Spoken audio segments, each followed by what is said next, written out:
you can look at it for 1,000 different ways and try to say that your team's been hard done to. But ultimately, it's just on the pitch. Go and win your games. Yeah. Go and win your games. Listen, I think we should be excited because I think the way it's fallen is it sets up some absolutely brilliant encounters.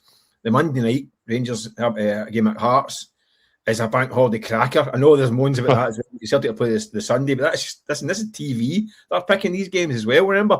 That's another aspect of it all. So you get Rangers Hearts on a Monday night at Tynecastle, which will be an absolute belter. I mean, that could be defining. And this is all before you get to that last game of the season, which could be really interesting because it could be Celtic and Hearts fighting out to win the title, with Rangers in the background fighting as well. Goal difference could be involved in this. You could have a situation where Celtic have fallen out the race, and therefore they could have an influence on who gets the title. If Hearts win at Parkhead, does that mean they go and win the league and deny Rangers? Oh, could you imagine this? Could you imagine the scenes?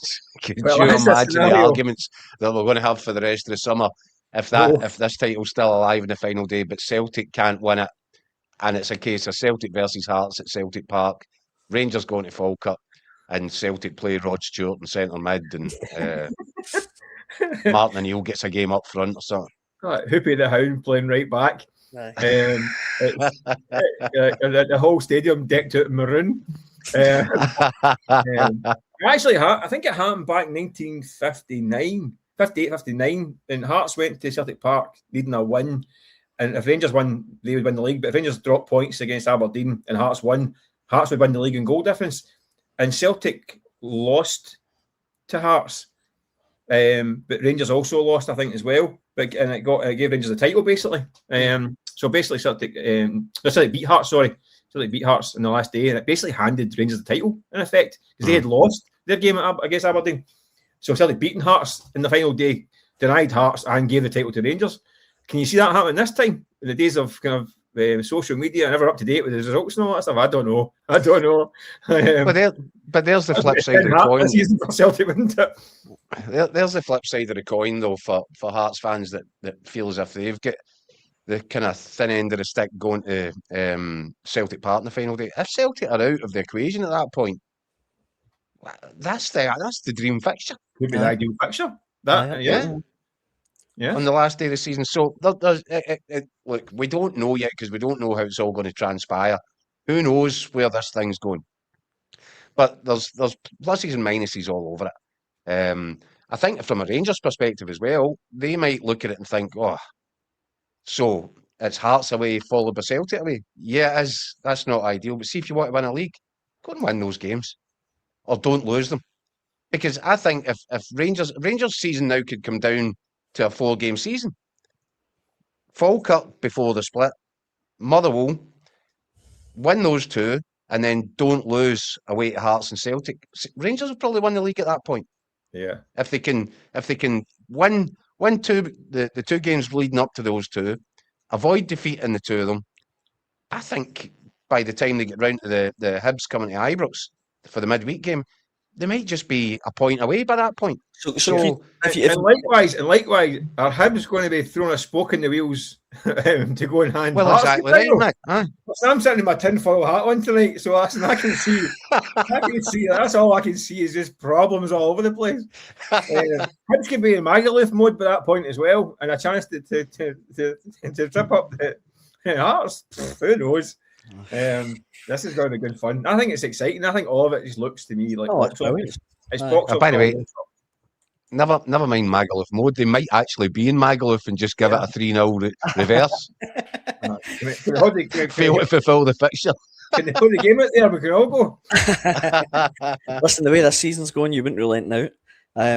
See, just going back to that, Keith, going back to Rangers there. You mentioned Falkirk away this weekend, right?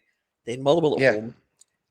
Then Hearts and Celtic away. Do you think if they, and again, this is all hypothetical, obviously, but a point apiece at Tynecastle and Parkhead and 2 victories against Motherwell and Falkirk, and then, of course, it comes to Hibs at home.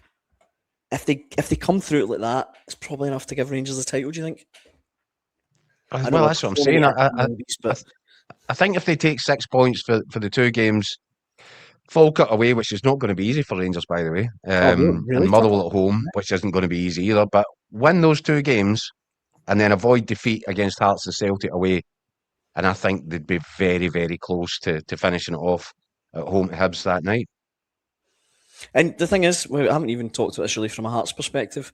You can see their fixtures there. Their away form has dropped off a cliff spectacularly. I mean, 1 point from the last 12 away from home, and the first game is obviously Hibs at Easter Road, and then Motherwell away. And we know Celtic away on the final day. I'm reading this out and thinking, what is my point I'm trying to make here? I don't even know. It's just the point is that every single game from now to the end of the season has got everything on the line. Yeah. I mean, we're talking about post split, right? But we need to get through this weekend because all bets are off. All bets are off, and we're talking about. We all expected Hearts to go to Livingston and win the weekend. I think we all said it last Thursday night, but we expected them to go there and get a result. Tipped up unexpectedly again. We probably expect Rangers to get a result at Falkirk, despite their troubles against them this season. But would you be surprised if we didn't? Absolutely not. Celtic at home to St Mirren, who have seemed to have had I also beat them in the cup. Remember, early in the season, the cup final, had off a cliff into the form, but have picked up again. If they drop points to St Mirren, anyone be surprised? Absolutely not. And the flip side for Celtic there is, Mick. The flip side for Celtic there is they could have got St Mirren when St Mirren were, at a point in time when St Mirren's season was secured and their place in the league was safe. They go into that early on in the split. St Mirren are desperate to make sure that they don't get dragged into playoffs and all that. So, that's what I'm saying. You can look at it from one side of the fence. You can look at it from the other side. You probably look at 3 or 4 different fences along the way. But the bottom line is you've just got to go and play your games. Yeah. What about this comment that's coming in here on the experience? John says, who's got the most experienced manager for the title run-ins and the most players proven to handle the pressure? I wonder where John's coming from there. I was going to say, obviously it's Celtic, but do you think that will play a part in it? What's your gut feeling? Do you think that will, be... We can't buy experience. But in that Celtic squad, we're talking about Celtic here, right? Martin obviously has got experience, right? But in terms of the starting 11 on a weekly basis, who's the ones that are the absolute nailed on 8 out of 10 jobs in the running you can guarantee? So Callum McGregor. After that, who we're talking about? Iniachos and Tanekis and all these guys. Where's that experience? I think you got the guys like Liam Scales have been over and done it. But there's not that many. Tierney. But you see, maybe 3 or 4 who, by the way, who have dragged Celtic along this season.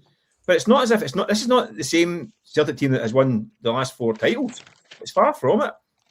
Even guys who have been, these guys like Rio Tatis, form's been up and down like a yo-yo. I mean, that's been kind at times. Then you get to go off the bench at the weekend. So the guys, the ones you bank on, your Carter Vickers, your Johnsons, your Jotas, they're all on the treatment table and hobbling around in moon boots. So they're left with the Iniachos, the Chankaras, the Tunekis, the Yangs, the guys that haven't been over the course and haven't proved that they've got the chops to do it. So all bets are off for that one as well. There's no bankers for Celtic. They've got 3 or 4 guys who have had to carry them, and they're all ready to do it again. You were going to say something there, Keith? No, I just think, look, experience is going to play a factor in it, but probably more in the dugout. Martin O'Neill, he's the wily old fox, isn't he? He's been there, he's done it. Might be some time ago, he might be struggling to remember it.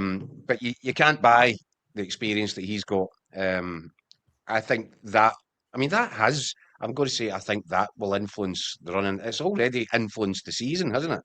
Because it's hard to imagine, given the state that Celtic have reduced themselves to this season, how anybody else but Martin O'Neill could have them in this position going into the last 5-6 games.